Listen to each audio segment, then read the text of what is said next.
Hi everyone, the Simple Dad here.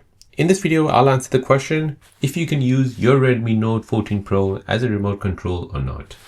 So when I say remote control, it's basically a remote control for your TV or any other devices. So let's get into it.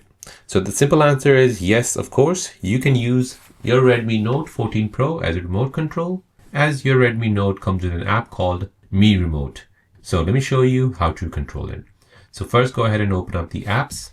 Here you're searching for the following remote called MI space remote. So this is the app you need. Go ahead and tap on this.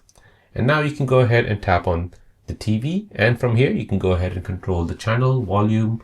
You can even power it off. You can change the source. And also you can mute the volume. Currently, I have this set up for my Samsung TV, but you can go ahead and add for all of these devices here. So there you go, guys. The answer is yes, you can use your Redmi Note 14 Pro as a remote control for a device.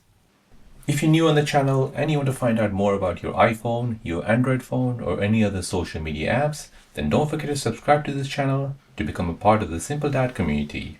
Hit the like button if you find this video useful.